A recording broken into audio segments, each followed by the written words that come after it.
could spot something that the owner might not have seen. I really need you as a professional to explain to the viewers why raw food is so amazing. Don't laugh at her. Welcome to Brad's Bark on this very interesting episode about how to match yourself with the proper dog.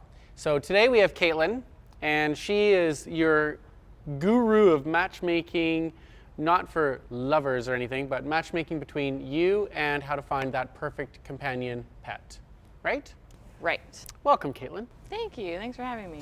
What is this deal? Why is there a need in this day and age for matchmaking to find the ultimate dog for someone? I find that most people, when they go to try to find a dog, bring a dog into their home, they usually look at qualities that are more superficial, a little bit more aesthetic. They look for dogs that are cute or that are really excited to see them when they meet them, but not so much looking into what this breed was originally bred for and what has been bred into their genes for hundreds of years. I find this interesting that you've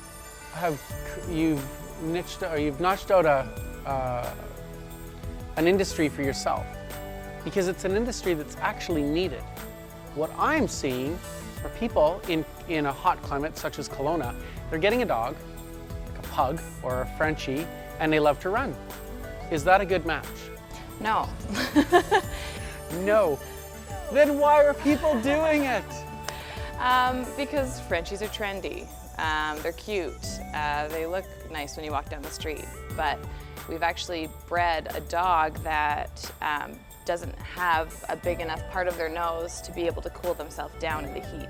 So you're getting a dog that you might want to run with, but it actually has been bred to not be able to last very long in the heat or run with you. And then you can't do the things that you love with your companion, which can lead to an unhappy dog or an unhappy human, just sort of a bad relationship match, leading to a lot of dogs being given up to shelters or being rehomed because they might have issues arise from it. And then, you know, some of those dogs get euthanized, and it's just kind of because we jumped the gun and went and got a Frenchie because those ears and that face is so darn cute. Yeah, I know, right? And they are. I mean, and everybody falls in love with a puppy, but they don't really see beyond that puppy at that moment, do they? It's hard. I mean, I did the same thing when I went and got a puppy when I was 19, and I went to just go look at a puppy, which you don't do. I've heard that many times. Yeah. They're just so cute, and you kind of want to save them, or there's like this innate sense to try to help them. When, you know, if it's not a good match, you're not necessarily helping them in the long run. You want to make sure that you're not only going to get the right breed, but you're gonna, once you go look at these puppies at the breeder, wherever you go, you want to make sure that you're picking the puppy with the right energy that fits your energy. So what's really appealing is usually the puppy that's crawling all over you and licking your face and, you know, giving you lots of love and attention. You think, oh, they love me, they've chosen me, they want me to take them home. When if you're more of a calm person, you might be a better fit for the one in the back that's actually snoozing while its siblings are running around. You know, that might be an easier dog for you to train and that you might associate better with, and then you have a stronger relationship. And what do people need to look at when choosing a puppy? What do they need to look at? Duration of lifespan of the specific breed? Do they need to look at activity level? Do they need to look at grooming cost, maintenance of the dog? What do they need to look at for themselves and that dog to bring the two together? Definitely all of the above. I would start with looking at yourself and asking yourself very objective questions about your activity level, of course. So how active are you in the day, but not only how active are you, but what activities are you doing that you can actually bring a dog with you to? So not your CrossFit or yoga or gym, you know, you can't bring a dog there.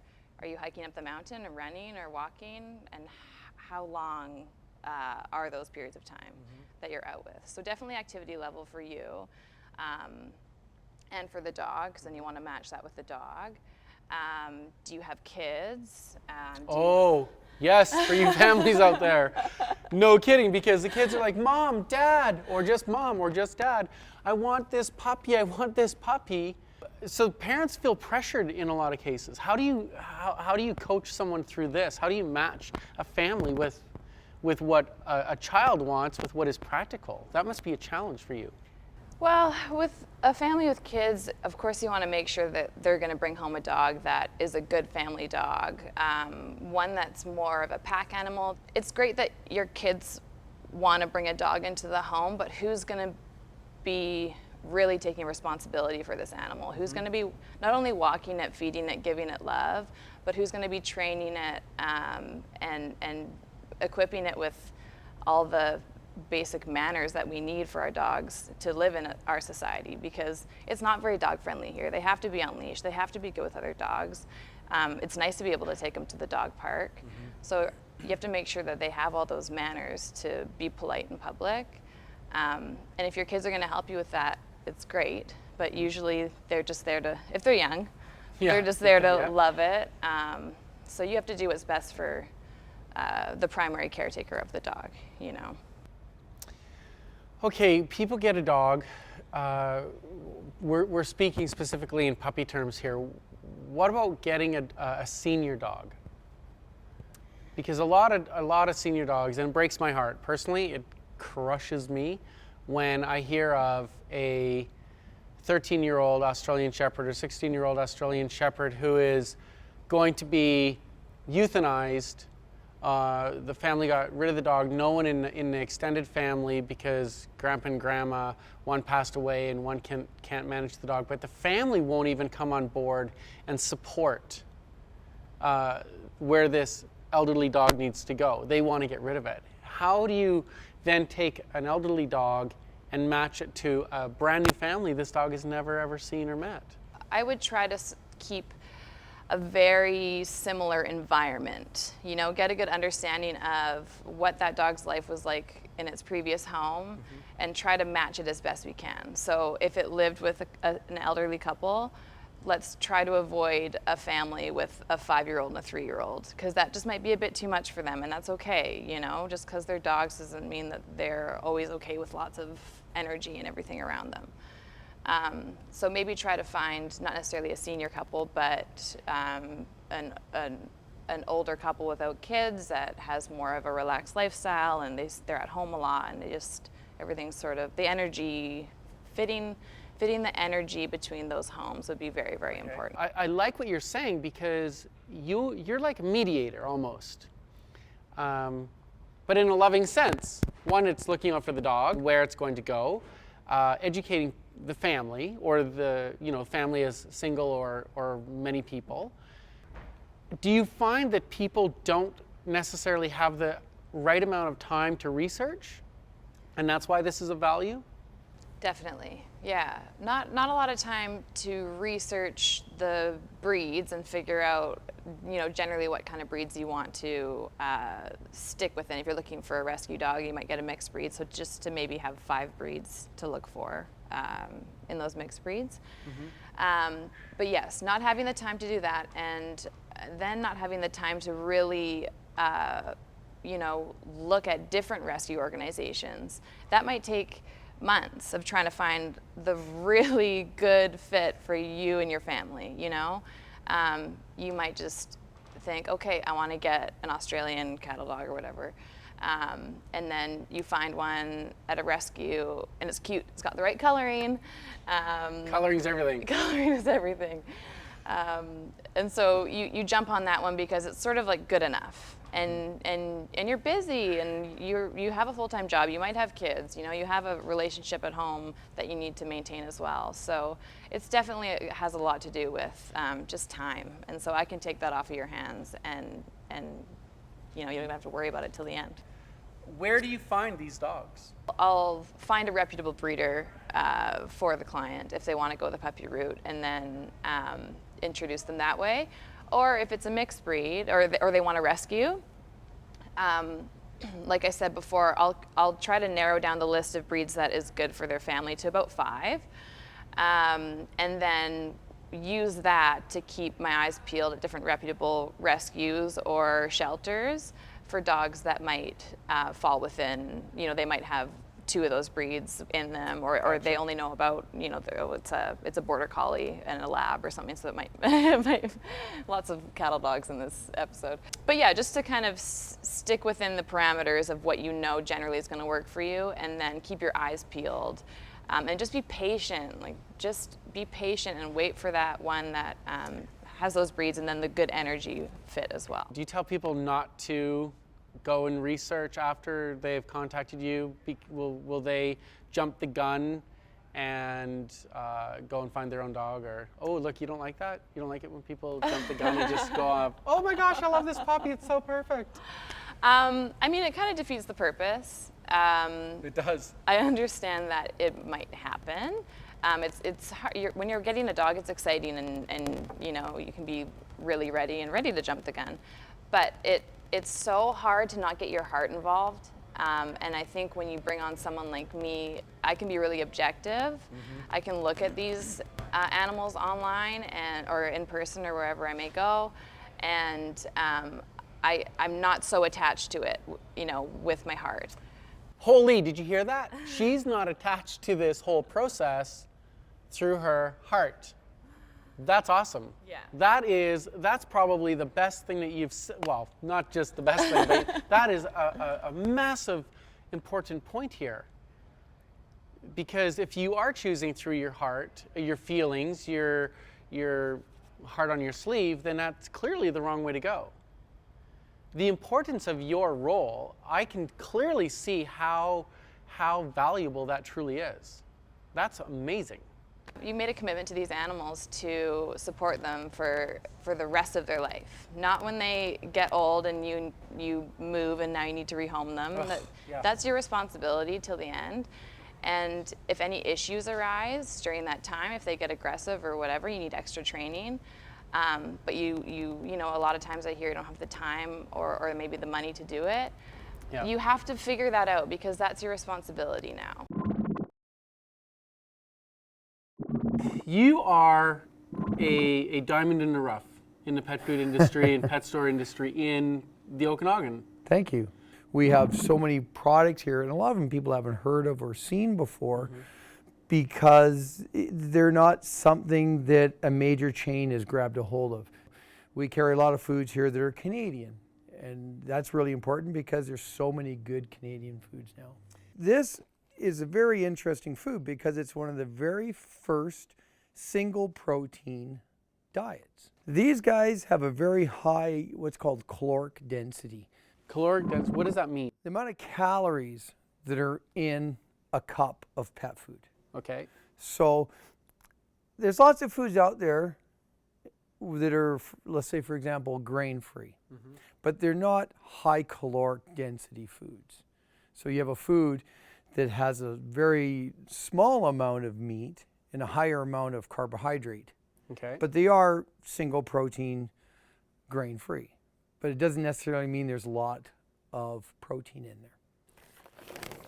If you look here, this tells you that 80% of the 38% comes from chicken, turkey, fish, eggs. So that's what the numbers mean. 80% of the 38%. Cat food, cat food, cat food. Yes. Healthy? Of course. Biggest thing with cats are, very simply put, cats are texture creatures. Is this why they have a beautiful That's for chunk the of humans. That's so people look at it and go, oh. I'm getting hungry. Yeah. So with cats, you can put a piece of chicken down, right? A cut piece of chicken. They'll look at it, they might put it in their mouth, they'll drop it. You take your fork, you mash it up, you put it down, the cat goes, oh, that's chicken, and they'll eat it. Why? They're just the way they are.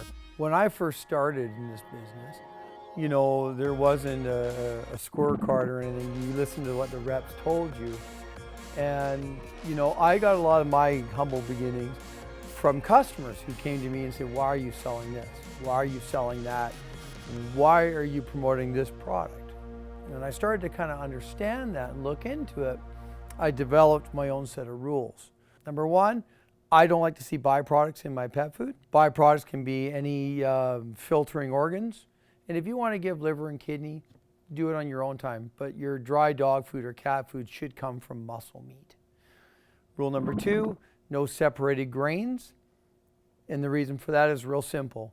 Anytime you take a grain, for example, and you use, let's say, rice gluten, you're deriving protein from that rice, where you should be deriving your protein from muscle meat.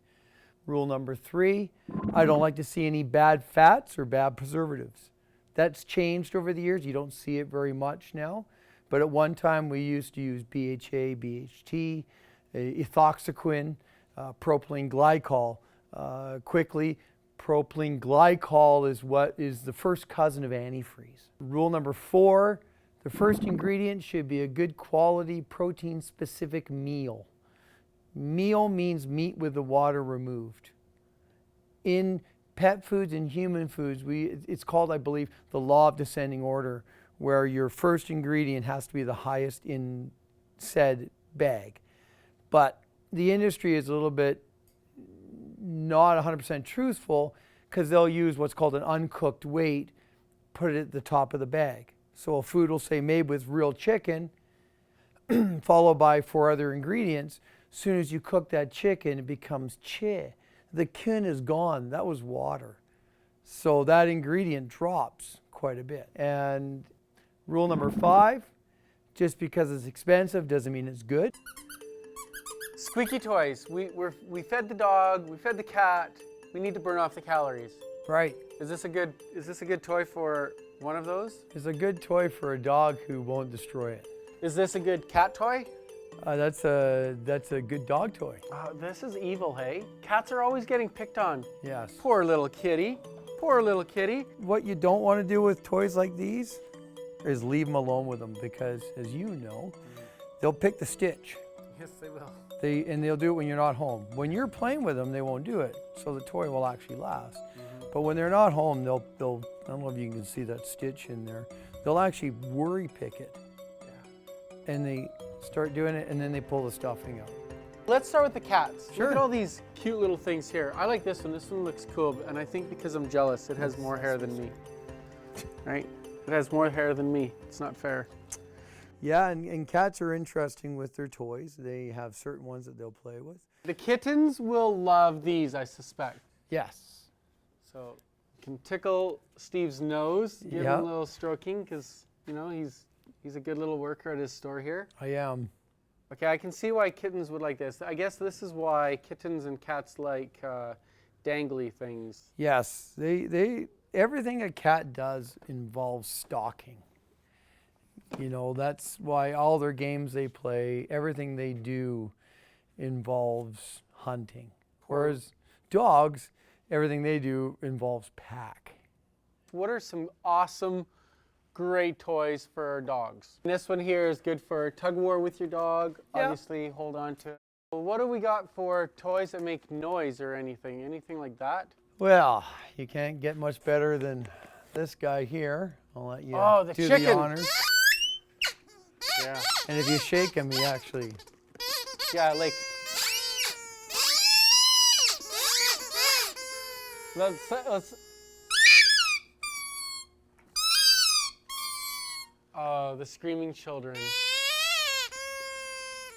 They know that their life is coming to an end.